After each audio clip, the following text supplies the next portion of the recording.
First of all, thanks for everybody coming out and covering Penn State football, both people here in attendance and online. Kind of a quick summary, of the Wisconsin game. I think the biggest thing is kind of like we talked about after the game. We were able to win, the critical stats that, these stats usually equate to success on the field and team success. We won the turnover battle, we won the penalty battle, we won the drive start battle, we won the sack battle, and we won the explosive play battle. Although we didn't, completely reach our goal, we still had more explosive plays than they did. So that was the biggest factors in the game. Players of the game were Miles Sanders on offense and Rob Windsor on defense. Some overall general notes. I thought one of the positives is in the game was, a big part of their identity was time of possession. And whenever you're able to take someone's kind of identity and how they do things and able to flip that stat in your direction, it's helpful. It's very helpful. So we were able to do that. A big part of that was third down. Our offense was 40%. Their offense was 26%, I think is what I got. Wisconsin's 10 points is the fewest points scored since 7 points against Michigan in 2016. We held Wisconsin to the fewest passing yards since having 46 against Nebraska in 2014. I thought we played really well on the defensive side of the ball, and then we were able to get 4 turnovers. Etor Gross-Matos, Amani, Sharif, and Nick Scott. So that was really good. A couple other things that kind of jumped out to me. We're doing a really good job in the red zone. We've done that all year long. Scored on all 3 trips inside the 20-yard line. We're 38 of 40 on the year and 33 touchdowns. We got to get a little bit better in what we call the fringe area, so that area really just before you get into the red zone. Going back and just kind of studying, doing some self-scout and studying, I have felt all year long that our running game has been improved this year. The stats back it up. Last year we were averaging 4.9 yards per rush, which was I think 32nd in the country. This year we're averaging 5.17, which is 24th in the country. I think the biggest difference there, and we've talked about this, is tackles for loss. There was too many times in the past where the ball would be handed off and they would have a free edge rusher, usually from the field, and we'd have tackles for loss. So last year, 11.36% of our plays were tackles for loss, which was 111th in the country. This year, we're at 23rd in the country, so we made a dramatic improvement there. Obviously, there's other areas where we got to improve. Protection, we got to be better, and drops, we got to be better. I think once we get those 2 things going, I think it's going to give our offense a chance to really take the next step. So a little bit more information I normally give, but I thought I would share it with you because I just got done going over this stuff with our staff. Obviously, the game this week, Chris Ash and Rutgers. Really looking forward to this opportunity. Obviously, we got a bunch of players on our roster from New Jersey. We got a huge alumni base there, Leatherman, all those types of things. Really good opportunity. They have 15 and 29 starters back this season. You look at them offensively. John McNulty, who I've gotten to know pretty well, he's a Penn Stater, their offensive coordinator. He's from Scranton. Spent a lot of time in the NFL. Was at Rutgers with Coach Schiano when they were having a bunch of success and is now back there. They have 5 starters returning on offense going into this season. There are multiple personnel, multiple formation, West Coast offense-based type team. They use controlled passing attack, very similar to West Coast approach. They love screens, they love nakeds. Rasheem Blackshear is the guy that jumps out to us. He's leading them in both rushing and receiving. Young man that we know very well. Went to Archbishop Wood, same high school as Coop and same high school as Bates. But is really doing a nice job for them. And then the other kid is a true freshman, Isaiah Pacheco, I think I'm pronouncing it correct, is doing a really nice job for them in the running game. And then they have an offensive lineman, Tariq Cole. They're big and physical up front, so that'd be a challenge for us. Defensively, you got Jay Neiman, but I have done a bunch of reading this week, and I know Coach Ash has got much more involved in the defense over the last 3 weeks. They're doing a really good job statistically against the pass. They got a good looking team. They're another team that is going to play both an odd front, oaky front, as well as an even front, where they slide their front in a 3 technique. They'll base out of a 2 high. They'll play in some quarters. They'll mix in some cover 1. Guys that stand out to us is number 95, John Badicki, if I'm pronouncing his name correct. I hope so. Middle linebacker number 6, Deontay Roberts, and then number 5, will linebacker Trevor Morris. Good-looking guys. Also, Trevor's a Pennsylvania guy. And then on special teams, they're doing a really good job. Vince Okru, I think is how you say his name. He's been in the league for a long time. In our league in the Big Ten, they've done a really nice job. A couple guys that jump out to us is Tyshawn Fogg, kid that we recruited, who's a linebacker for them, started on all 4 units. And then also DB Abraham is a gunner. He's got 4 tackles and has done a nice job for him. So it'll be a really good challenge. I know our guys are looking forward to it.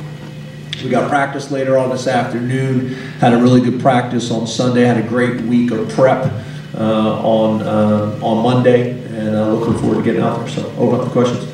Start with Rich Scarcella from the Red Eagle. Hi James, how are you? Hey Rich, good. How are you? I'm all right, thanks. Hey, what would it take for you to consider 2018 a successful season, and is it within your reach? Yes. It's hard for me to say that right now because the season's not over. We're talking about the season, so we're focused on Rutgers. So at the end of the season, when it's all over, we played all our games. I think there's a lot of things to be proud of. I think there's a lot of things that we can build on. We'll have time to discuss those things after the season. I don't really want to start talking about season accomplishments when we're focused on Rutgers, but I get the question. Bob Flounders, Harrisburg Patriot News. Hello, James. How are you? Good. How are you, Bob? I'm good. James, I wanted to ask you about your team. The flip-flop run gave you a little pride. What went into it, and how did you think you did against the time? Yeah, this is one of these questions that you guys ask me that I'd love to just answer completely, but it's not the right thing to do for our program and from a competitive advantage against Rutgers. But mainly based on a lot of information, we just felt like the best opportunity for both Ryan and Will to play their best football and give us the best opportunity to protect our quarterback consistently would be to move Will to left tackle and Ryan to right tackle.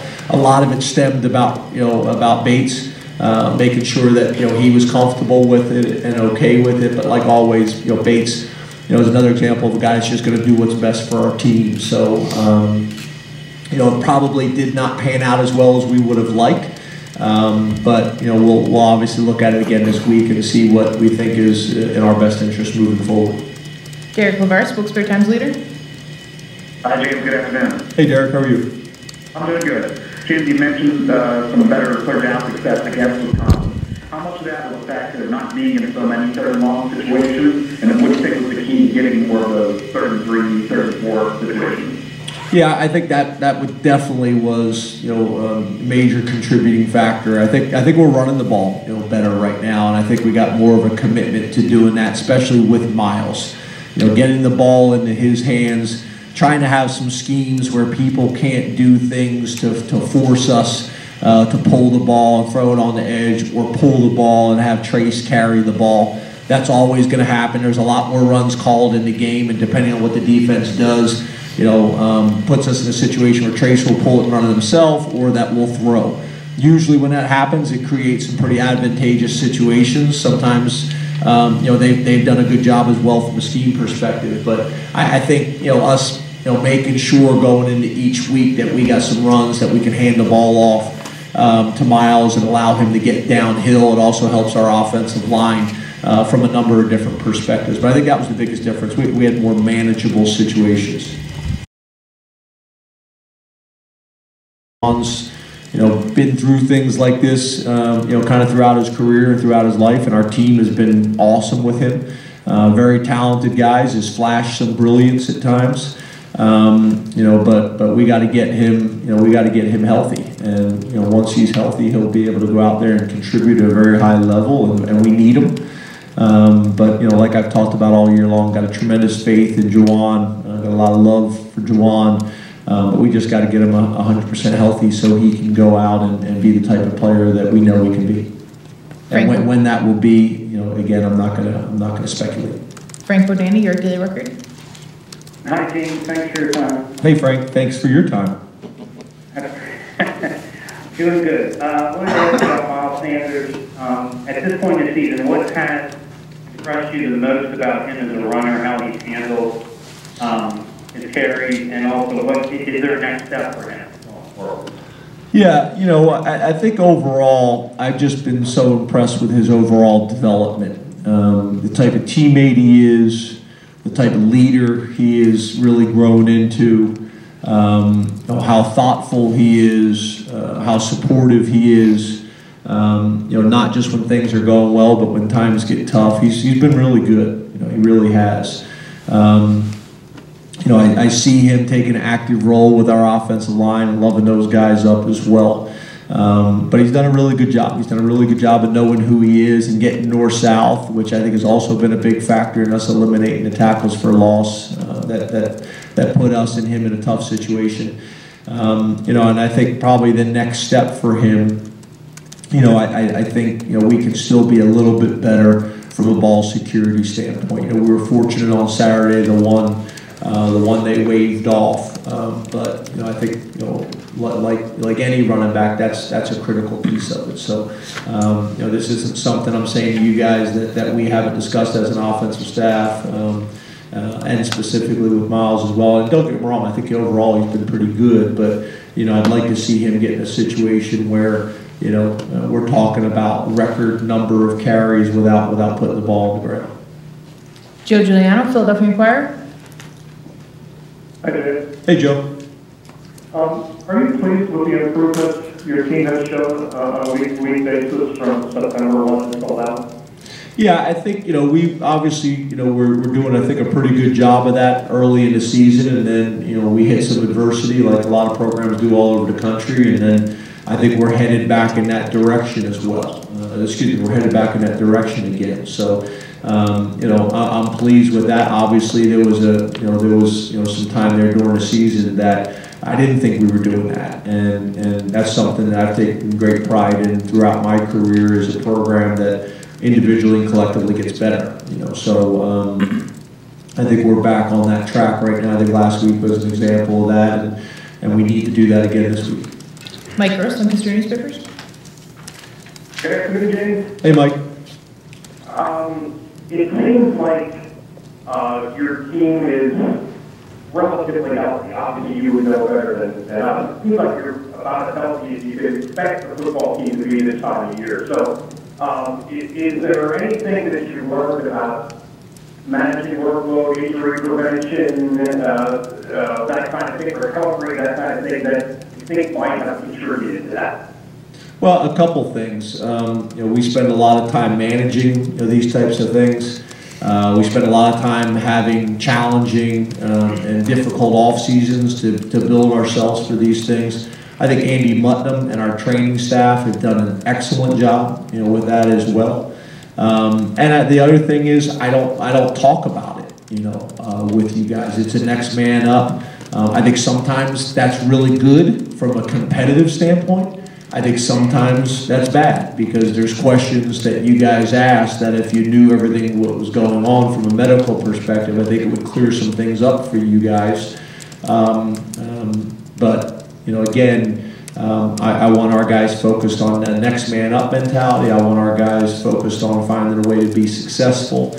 And I don't want to give you know, what I think is a competitive advantage to the teams that we're playing. So I think we are in a pretty good place, but there's obviously, you know, a handful of issues that you guys aren't aware of that factors in. That factors into some of the things that shows up on Saturdays. But again, I still feel strongly that this is the right thing to do, you know, for our program. Donnie Collins, Scranton Times-Tribune. How are you doing? Good, Donnie. How are you? Doing very well. I like that, Donnie. I like that. Doing very well. I am. I can't lie. Good. After the game, you said Sean Clifford did some things on the sideline that you found impressive. Is there an example you can provide with him? And what kinds of things do you look for from younger players who maybe aren't playing a lot that make you realize that they're maximizing their development when they're not playing a lot? Yeah, I think that's a really good question. So obviously, it's things that we see in practice every single day. It's how they are in meetings. It's how they are in terms of taking their test. Sean is one of the more competitive guys that I've been around. I think I mentioned to you guys before, very, very competitive, very prideful, which early on it made him difficult to coach sometimes. Tommy Stevens was like that as well, because they feel so strongly about what they're doing. You know, they got conviction, which I think is a great thing. So it's that fine line.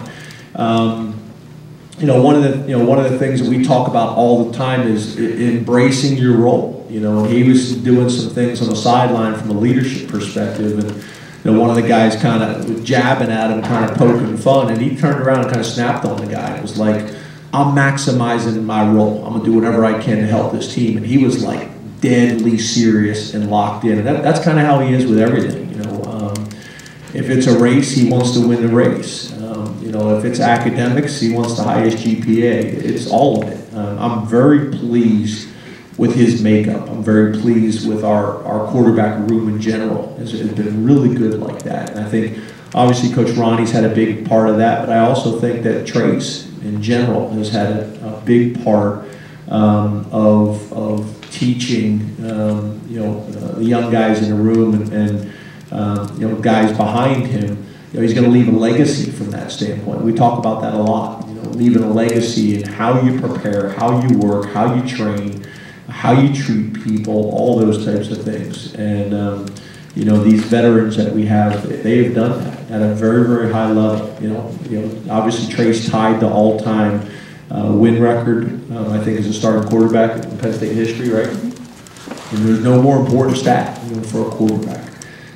So, you know, I think, you know, those guys have been fortunate. I know it's not always fun sitting behind someone, but, you know, I think a guy that's done it at such a high level, both on and off the field, there's tremendous value in that too.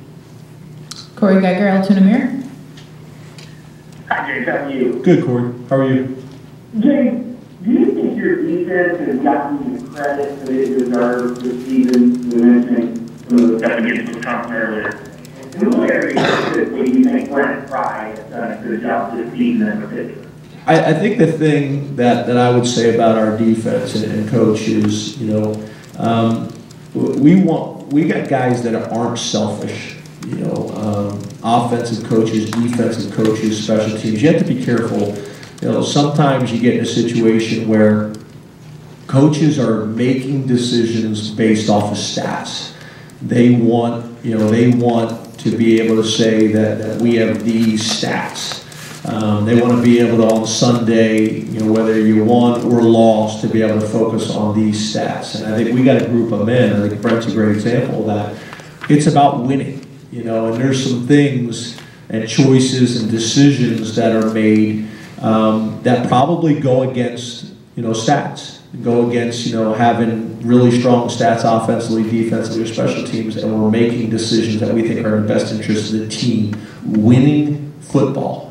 You know, it's funny, you know, sometimes I'll go in to reinforce a point with stats, and I'll bring up something about player rotation and how this guy's leading us in tackles and things like that, and Brent's not concerned, you know, about those things. He obviously takes the feedback and likes the feedback, but again, for him, it's about him watching the tape with the coaching staff and what we're doing well, and accountability and trust and discipline and those types of things.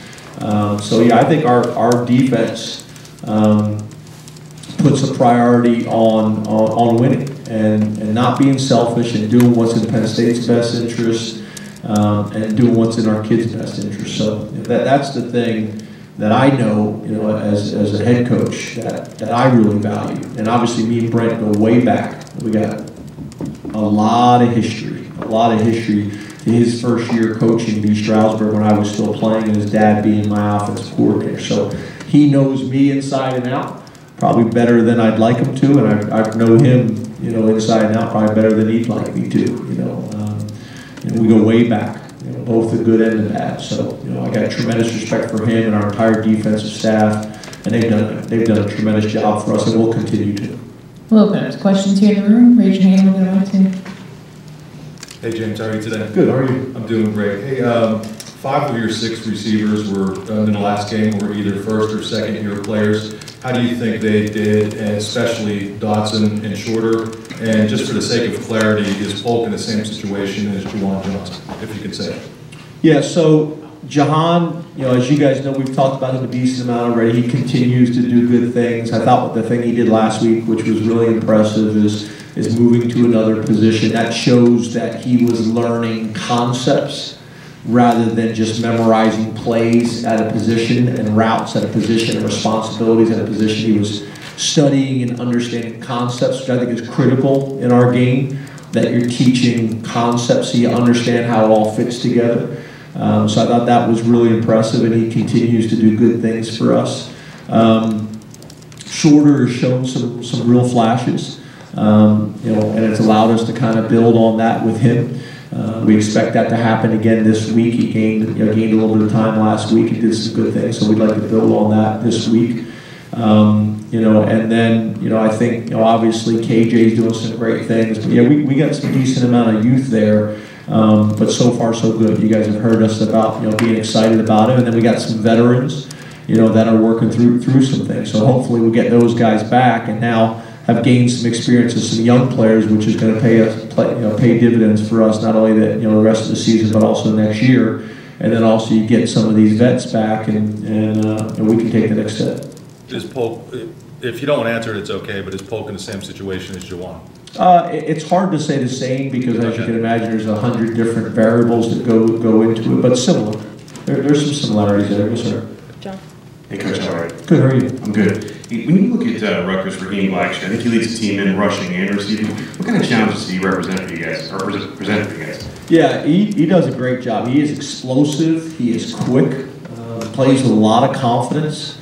You know, obviously being a PA guy and playing Penn State, there's going to be motivation there, but there's no doubt for us going into it, you know, their running back position in general has been very productive for them. So that's going to be our biggest challenge in the game is, you know, their running backs and obviously the O-line in the running game, and then their running backs, whether they're using them out of the backfield or Blackshear, they'll line up in a slot as well and do things like that.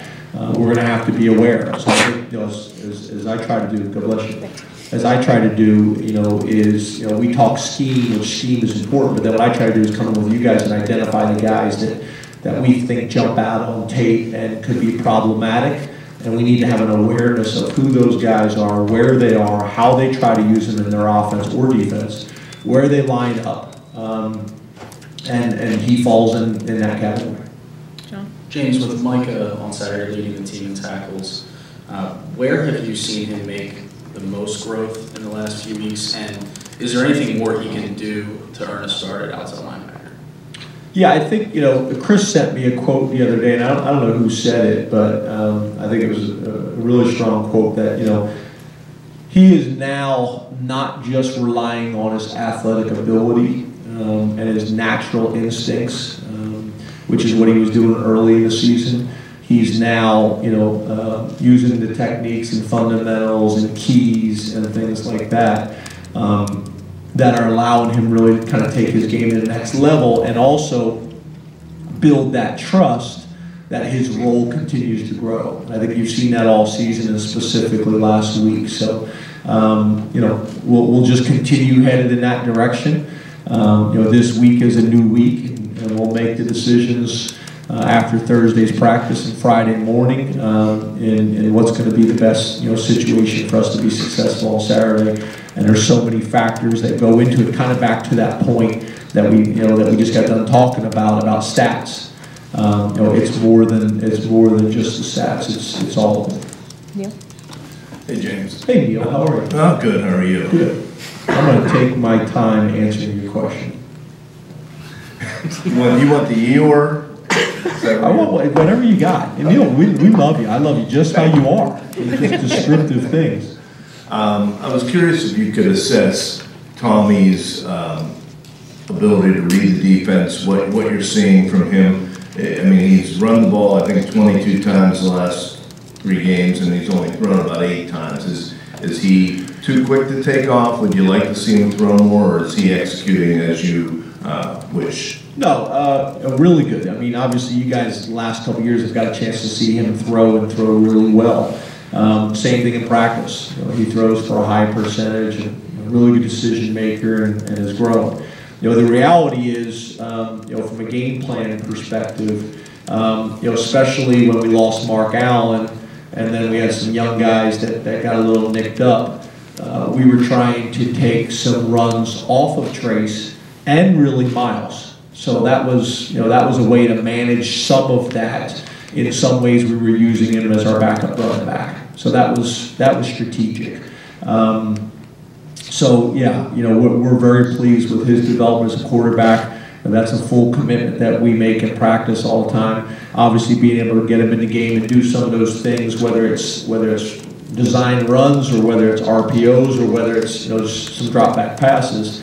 You know, we're very pleased with his development future. I know, you know, there was some frustration, you know, with Trace's injury, and he's kind of on, you know, the seesaw. You know, he's in 1 minute, he's back out, he's back in, and that's natural. You know, that is natural. But, you know, as you can imagine, he has handled all these things really well over the last three years. All things considered there, but you know. There's tremendous confidence on our team and Tommy, but I also think you guys also understand that, you know, Trace McSorley has kind of earned the right, you know, to tell us kind of what he thinks when he feels like he can go. So it's kind of the balance between what the doctors are telling us, the trainers are telling us, and then you kind of look at Trace McSorley in the eyes. And we've been in that situation for a long time with Trace, and if he feels like he can go, and you think it's the right thing to do from a health perspective and from a team perspective, you know, you're going to give him the benefit of the doubt. Thank you. Yes, sir. How are you today? Good, how are you? Good. Jake Pinniger told a story before he enrolled about you and Galliano and some assistants taking him into Beaver Stadium, trying to get in his head and kind of running through the rigors there before you get the offer to him. What did you see that day, and now to send him out for 7 40-plus yard field goals in the past 2 home games? Obviously, you're seeing something there as well. What's your evaluation of this young man?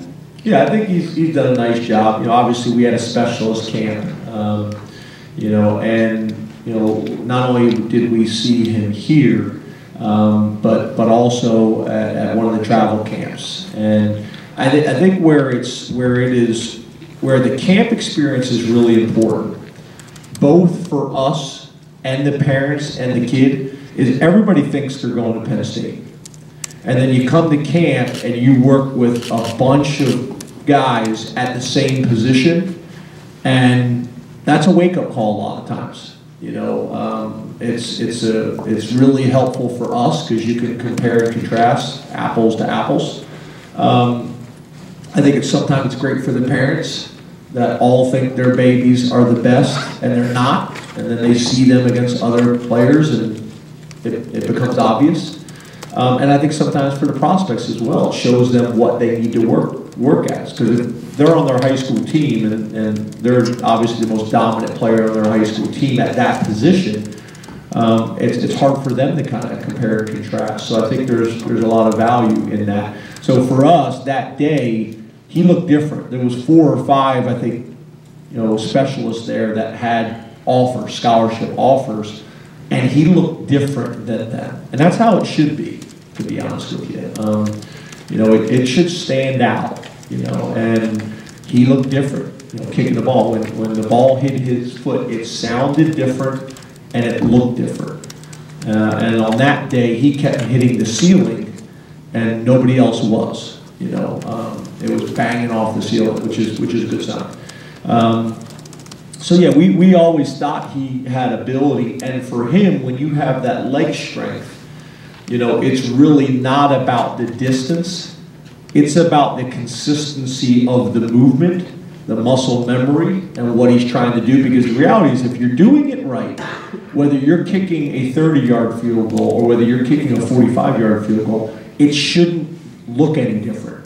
You know, it's like that old expression in golf, and I don't golf. I don't golf, but you know, I've heard people say, "Let the club do the work," right? You know, and it's kind of the same way. Whether they're kicking an extra point or whether they're kicking a 45-yard field goal, it should be the same. So for us, the distance really doesn't factor in for us with him a whole lot because he's got a very strong leg. Is his plant foot correct? Is his contact on the ball consistent? You know, is our operation time good? You know, is he following through? Is he pulling his head out early? You know, those types of things. So just basic fundamentals of the position. So we got a lot of confidence in him, but it's more about getting him comfortable and consistent, and then building his confidence of doing it, you know, in a stadium like Beaver Stadium with big time football. And that's the thing you just never truly know, you know, until you get out there. Audrey? James, you mentioned Saturday night about the fumble that you wanted to watch it on film. What did you see there, and can you kind of maybe use that as a teachable moment since you guys, you know, got out the win? Are you talking about which the final at the end with Tommy and Miles? Yeah, you know, obviously it's 4-minute offense. I really liked our plan. We did not execute the motion. Well, obviously, you know, and I know people say, well, why are you running, you know, that style of play anyway? That's not really the issue. The issue's in the execution. You know, I know people would love to see a lineup in a 4-minute offense and go 2 tight ends, 1 receiver, 2 backs, and hunker it up in there, but that's not who we are. And I know sometimes that's difficult for people to kind of grasp in their mind. I'm going to be honest with you, it was hard for me to grasp at first. When you go to this style of offense, you can't go to 4-minute and then try to become something you're not. You got to run your offense. And we spent a lot of time now on 4-minute and saying what's going to give us the best chance, both throw and pass. And we have really changed our approach to 4-minute offense this year in terms of how we prepare for it. So at the end of the day, you know, although that didn't look good, it really came more down to our execution of what we're trying to do because, you know, on film, we had what we expected and what we were looking for, but we did not time up the motion correctly. You know, you know, the last thing I'll say, and I'll kind of move on, this is a long answer. You know, snapping the ball to Tommy and running the ball is one thing, but when you can give the defense something else to worry about, a handoff to someone on the perimeter, some eye candy, something that's going to give them a little bit of misdirection, there's tremendous value in that. You know, we see it day in, day out. T-Frank? What's going on, James? How you doing? Hey, T, how are you? Good. Question for you. Way back in last year, Bowl Media Day, when Ricky Ryan was announced as the offensive coordinator, he said that he wanted to establish the identity. One thing he wanted to bring to the offense was that he wanted it to be a tough, physical, gritty team. As a whole, do you think you've accomplished that so far this year? And where do you think the offense's identity has gone since then? Yeah, I think we have done that for a number of reasons. I think the stats that I talked about at the beginning of this press conference about us running the ball better, I don't think there's any doubt we're running the ball better. I think that the 2 areas that we need to be better at is protecting the quarterback more consistently, which we're not doing right now well enough, and consistently catching the ball. You know, if we do those 2 things at a little bit better rate each week, our offense will explode. You know, and that's been kind of the theme all year long. We have run the ball better. We have not consistently, you know, thrown the ball better. When I say throw the ball better, I'm talking about all of it. You know, too many drops and too many sacks. You know, so you know, obviously that's been a big focus point for us. You know, on Sundays, you know, we discussed it again literally about an hour before it just came over, some things that we can do better in managing some of the things we're talking about, you know, in terms of personnel, all of it, you know, all of it. So, you know, that's kind of, you know, how we've gotten to this point, kind of where we're at. And then we've also obviously discussed in here and as a staff how that's affected our defense, you know, with play counts and things like that. You know, being able to be more efficient on 3rd down helps our defense because it keeps them off the field. But then also, just like last week, it wasn't just our offense being better on third down that dramatically changed the play count. It was our defense getting off the field. Complementary football, which Mike was asking me about last week. We did a better job of that last week, managing all those things, complementary football, winning the important stats. And although the score, it wasn't a dramatic score, you watched a game where it felt like we were in control for most of the game because of those things that we just discussed. James, you mentioned earlier that stats aren't everything, but with Amani, I mean, 10 or 14 passes defended, or 10th in the country, second in the Big Ten. What have you seen out of him this season? How he's held up? Yeah, and don't take us the wrong way. I'm not one of these guys that are completely against stats. They're a piece of information. They tell a story. There's no doubt about it. But a lot of times there's more to the story than just the stats, is what I'm saying. So yeah, Amani's been great. He's had a great career here. He's been a great teammate. He's been a great leader. He's really done well academically. I could not be more proud of him. And then to see the success he has, because he's another guy. Although he's played a lot of football, this is his first year really kind of being the starter. Played a lot of football in a complimentary role and things like that. I think last year, he led us in interceptions and wasn't technically a starter, although we viewed him that way. So I'm really proud of him. He's a guy that's really kind of trusted the process. Has really worked hard and developed both on and off the field, in the weight room, all those types of things. Got a really strong core group of supporters and friends. A guy that, obviously come from a little bit farther, to come to Penn State. He's got an unbelievable, support group and unit. And he's really been successful. He's been successful in his previous role, and now with a little bit more on his plate, he continues to be successful. So I'm very proud of him. I think he's got a very bright future. I think he's going to finish out this year, really strong. It's funny because he came up to me on, I think it was Friday or Saturday morning, and said, I'm feeling it today. I said, good. I'm glad you're feeling it today. So he's just got really good mojo. Got a lot of confidence. Got a lot of belief in himself. And I think he's another guy who's been a great example for the young players in our program. James, over the past few weeks, the pass defense has been really, really good. Even against Michigan, only gave up about 140 yards. How much of that is the front seven getting a lot of pressure, and how much of it is the secondary playing really well? And do you find that they're even maybe a little bit underrated? Yeah, I think it's a little bit of both. I think at the end of the day, and you guys have heard me talk about this, and I feel stronger and stronger and stronger about it every day. Is offensive line is going to dictate your success, and defensive line is going to dictate your success. It's not even close. If you don't have those units playing at a high level, you can be the best play caller in the country. You got the best running backs, best quarterbacks, all that stuff doesn't matter. Same thing in secondary. If you have those pieces and they are dominant, everything else kind of flows from there. So, for us, investing in that development of those positions and how we train those guys in the off season is so important. How we recruit at those positions is so important.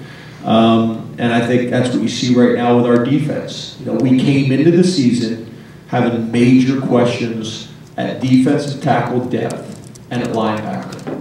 And I think what you're seeing right now is you're seeing our linebackers gain confidence and experience, and you're seeing our D tackles gain confidence and experience. And then you're seeing the D ends, who we already felt good about, you see them taking the next step as well. So, we got a lot of production out of those guys right now. You think about what Etor's been able to do, you think about what Sharif's been able to do, you think about what Windsor's been able to do. And then, the guy that's not getting a whole lot of love is Kevin Givens. But Kevin Givens, for us, is killing it. He's doing his job, consistently. And sometimes when you do that, other guys shine. But as a coaching staff and as a team, we know the value that Kevin's bringing. And then, although we've had a number of injuries, again, that we don't spend a whole lot of time talking about. You're seeing other guys having to step up and make plays for us as well, which has been great. I thought P.J. Mustipher played by far his best game last week. And again, it doesn't always necessarily show up in a stat sheet, but that his impact allowed other guys to have success too. So we're getting better, which is exciting. Time for two more.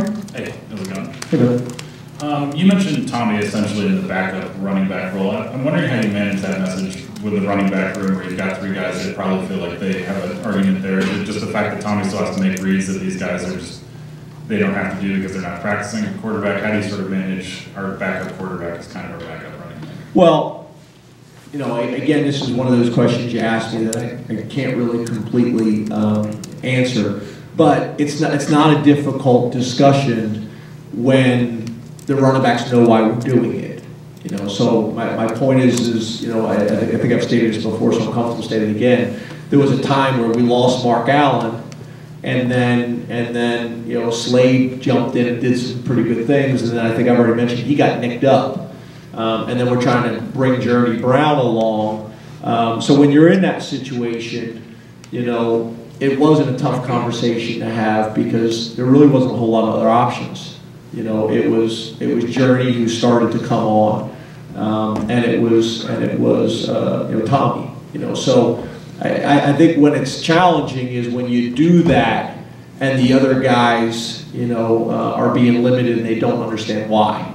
It's pretty obvious to everybody inside the program. So the challenging one is what you're talking about. And again, that wasn't the scenario that we were in. Hey, James, how are you? Good, how are you? Doing well, thanks. In the last 6 games, third quarter, you've only scored 22 points. Why has it been so difficult making the halftime adjustments? I guess I wouldn't necessarily look at it that way. I think, you look at it over our time, we've been pretty good at halftime adjustments. I think, again, I don't look at things in small snippets of time. I look at the whole spectrum. There was one year here where we didn't even play first halves of games. We just came out and won second halves and made it exciting and dramatic. And at that point, the question was how we're going to play better early in games. So I think there's just kind of natural ebb and flow of games, but I'm very confident in our staff's ability to make those adjustments and things like that. Again, part of it is we played pretty good competition. I think Chris sent me a stat the other day. I think we played the 7th toughest schedule in the country, and we had a stretch there that was pretty challenging. So sometimes it's us that we got to be better. There's no doubt about it from a scheme and from an execution standpoint on offense, defense, and special teams. But part of it too is we played some of the better teams in the country over a 4-week period of time.